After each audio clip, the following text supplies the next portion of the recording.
I guess you have to say that when a quarterback wins as much as he's won, I have to go with Kansas City. Time to storm NFL headquarters, I guess.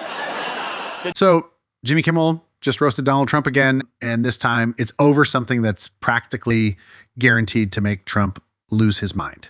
And honestly, it's absolutely hilarious. All right. Here's what went down. Time magazine just put out a cover featuring none other than Elon Musk chilling behind the Resolute desk in the Oval Office. Now, if you know anything about Trump, you know this had to send him into a full-blown tantrum, because let's be real, the man is obsessed with the Oval Office. It's not just any desk to him, it's his desk. And now, boom, there's Musk sitting there like he owns the place. You know that had to sting.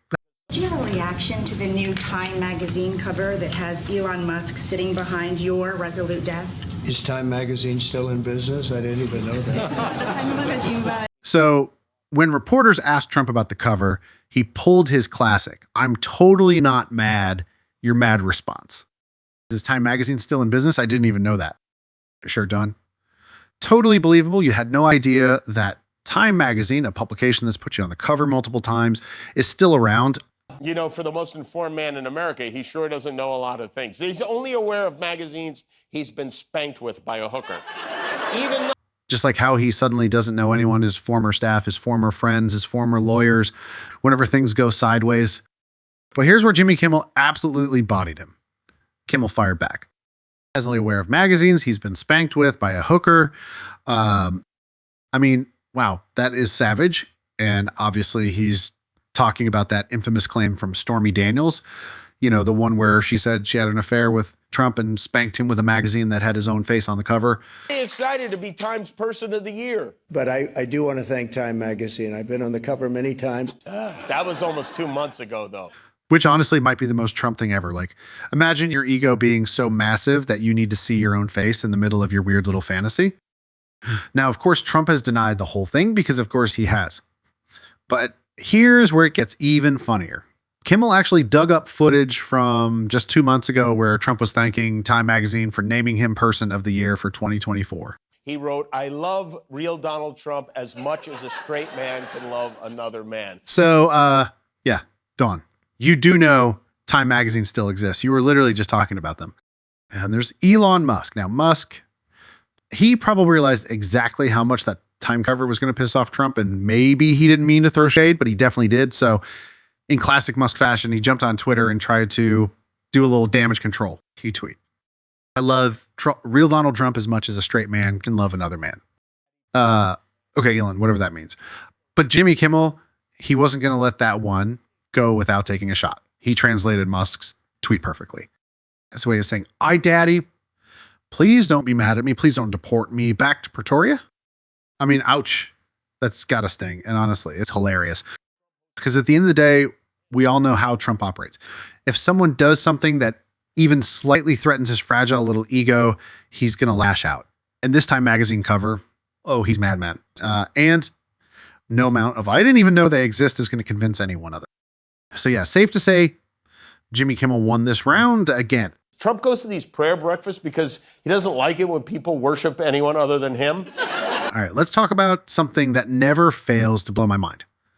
Donald Trump and religion. Now, The odds of that happening are extremely small. It's like, did you ever see you go to a driving range in golf and you're hitting balls, hundreds of balls, thousands of hours?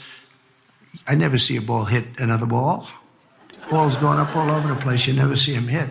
we all know Trump likes to pretend he's a devout Christian when it's convenient for him. And by pretend, he shows up at events like the National Prayer Breakfast, throws out a couple of buzzwords about faith in God, and then goes right back to selling $60.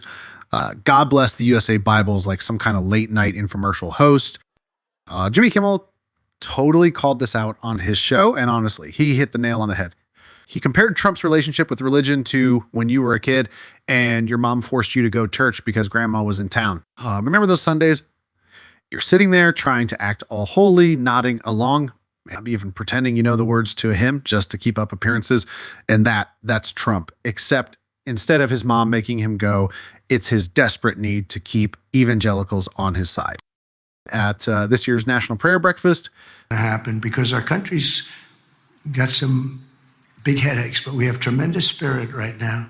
The spirit is as high as it's been. It was up 49 points this morning. 49 points. It's the biggest increase in the history of whatever the poll was. Trump straight up said, we have to bring religion back.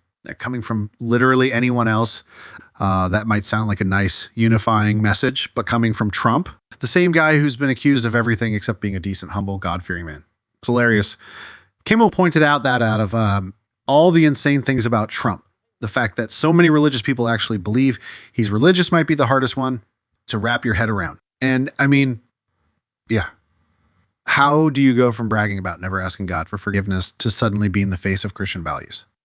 About Kimmel's best line. He imagined what would happen if Trump ever met Jesus, and his prediction, Trump would take one look at him and say, he's a loser. He needs to get a haircut and put a shirt on. And honestly, that is exactly how that would go down.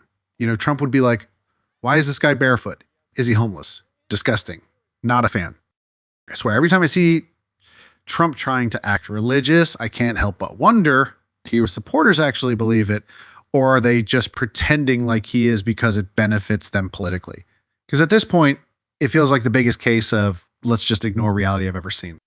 So I asked him, but hey, what do you guys think? Do you buy the whole Trump is a man of faith act, or is it as ridiculous as it seems? Let me know in the comments because I need to hear your thoughts on this one. Do you view Vice President J.D. Vance as your successor, the Republican nominee in 2028? No, but he's very capable. I mean, I don't think that I think you have a lot of very capable people. Ask Trump what is a pretty simple question, a layup regarding his running mate, J.D. Vance. All right. So this might be one of the coldest political moments we've seen in a while. Trump basically shutting down J.D. Vance in the most Trump way possible. And Jimmy Kimmel, that is colder than Melania's side of the bed. That is. oh, he loved it. He caught the exact moment Trump just casually threw his own VP under the bus. Huh. And honestly, it was kind of hilarious. So here's what went down. Trump was on Fox News getting tossed what should have been a pretty easy softball question. They asked him, since he can't run again in 2028, does he see his VP, J.D. Vance, as his potential successor, as the GOP nominee to carry on the Trump legacy? Yeah. You'd think Trump, being the guy who handpicked Vance as his running mate, would say something like, oh yeah, he's a great guy. He'd do a fantastic job. The best VP maybe ever. Classic Trump style hype. Now, instead, without even blinking, Trump just go. The president's successor. But Trump is definitely thinking about a third term. He might even be thinking about a fourth term right now. That's it. One word, not even a second of hesitation, just a flat, unapologetic no. And then almost as an afterthought, he adds, but he's very capable. And let me tell you, if I were J.D. Vance, I would be rethinking a lot of my life choices at that moment, because that wasn't just not yet or a we'll see. That was a straight up rejection from the man himself. Like, imagine working your way up to become Trump's VP, thinking you're the heir to the MAGA throne, only for Trump to basically say, yeah, no, not you, buddy. Brutal. Friends and Kimmel. He lived for this moment. He straight up laughed, saying Trump's response was colder than Melania's side of the bed. And honestly, that's a solid burn, because Trump could have at least pretended to consider the idea, right? Like, he could have done his usual. We have a lot of great people. We'll see what happens. Tremendous guy routine. But no, just straight to the point. Not my guy. Fang Kimmel didn't stop there. He decided to check in on J.D. Vance, and for the bit, they had Haley Joel Osment playing him, which, if you don't get the reference, is extra funny because Osment is best known for The Sixth Sense, the movie where he sees dead people. So basically, they're implying J.D. Vance's political future is already a ghost. At this point, you have to wonder what's going through J.D. Vance's head.